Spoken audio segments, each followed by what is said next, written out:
Okay, welcome back to our eighth and final Media Monday. I guess it's technically not the eighth, it's the eighth concept, but maybe the ninth video. This will be it.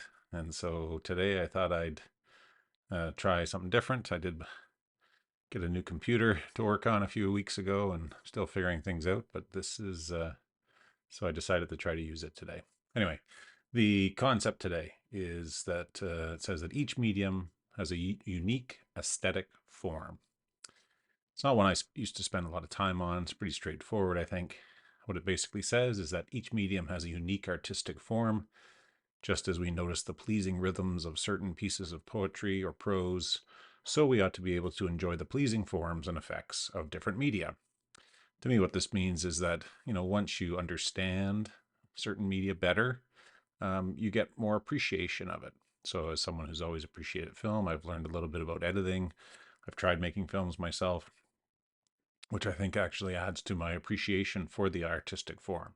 I can understand now why edits are chosen, why they use certain edits, a wipe versus a just a kind of regular edit, um, or maybe they do a jump cut, something like that. But you can appreciate all those things. In my class, I used to explain, use music as an example, that once you understand how to write music, you have a better understanding of music itself. You can recognize things like the chorus and the verse and the bridge, and it just adds to your appreciation. And that's really it. And those are the eight concepts. Now if you've actually watched all the eight videos, you understand each concept. But one thing I really want to emphasize is that it's important that you understand that they all work together, right? That you don't just pull one out and say, well, this is true of this thing. That you have to consider how they interact. And so what I did very quickly is I just kind of went through and wrote down a couple things about how, if we were to take the mainstream media, the legacy media, whatever you want to call it, TV news as an example, and how would these concepts apply? Well, the first thing to note is that, they are part of a big corporation. Most of our mainstream media is owned by a huge corporation above them that probably owns all kinds of other media as well. That's concept four, right? That's the second part of concept four. It tells us that these big companies own most of our media. And because of that, they are under incredible pressure to make money, right? That's their goal. As much as we like to think that the news is about reporting the truth, the reality is that they are a business and they must make money. So to do so, they try to draw as many viewers as possible, right? Or today, of course, with social media, they try to get as many reactions as possible. So when they construct their stories or choose or their newscasts themselves, right, what they're going to show, that's concept one. All media are constructions. They choose the stories that will get the biggest reaction, right? So that again explains, okay, biggest reaction, concept four. Well, how are we going to do that? We're going to construct a version of reality by choosing the news that we think will get the biggest reaction.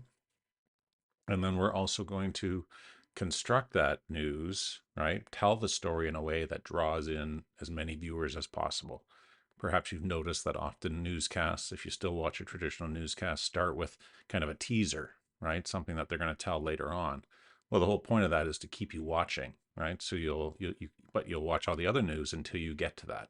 Again, a little technique to try to keep people watching as long as possible. Um, yeah, so sometimes they'll even do things like I noticed live news for a while was the big thing, or breaking news, right? Everything is breaking news. And that kind of adds a sense of urgency to it. Again, version of reality, right? Could also apply it to this last concept, in that that is also a technique that they use. It is, whether it's artistic or not, maybe we could we could debate that, but it certainly does. It is something that they add. It's a style that they use to try to draw in as many viewers as possible. Then, because it's a newscast, right, we talked about this in concept number seven. The medium is the message, that every form kind of creates or shows the message in a different way. So, for the most part, TV will rely on visuals, right? What is the most shocking visual? What is the visual that will draw the most people in? All right.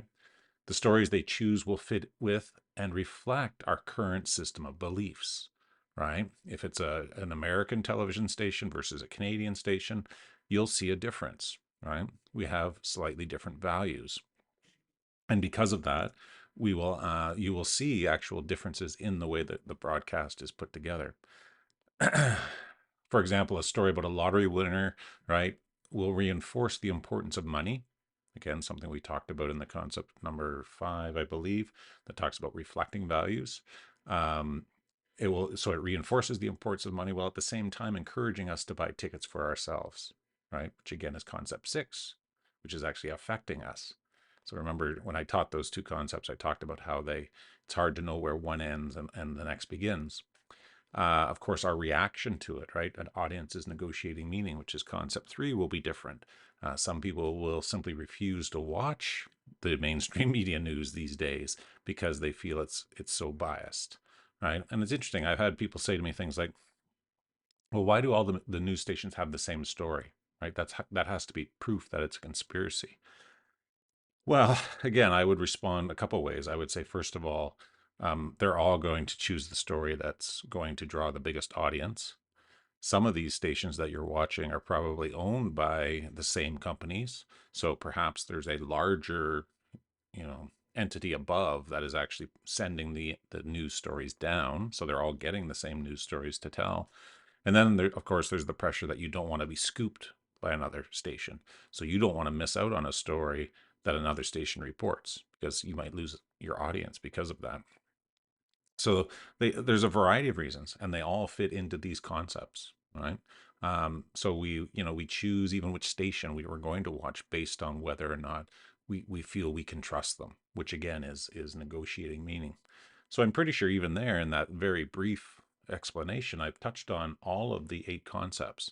Um, and that's something again that you want to try to do, right? If how do each one of these apply to the media that you are consuming? And if you can do that, I'm convinced that you will be, I don't know if the word I should be using is manipulated, but you will have more power, right? You will have more understanding, and of course, having more understanding of how something works means that it doesn't have as much power over you. All right. So I'm going to stop there. I don't know, I may do some more media videos down the road. I may try to do these again in a shorter, way, try to get some visuals in them. I'm not sure where this is going to head, but I do hope to keep making some videos, whether they are videos like this or whether I actually move back to some of my more creative stuff. We'll see. But if you are interested in what is to come, if you have enjoyed learning these things, please subscribe, please share. Feel free to go to goodnoise.ca and to join my mailing list. Have a look at the other stuff I'm doing, and hopefully we'll see you down the road. Thanks very much for tuning in, and I hope you've enjoyed these. Bye.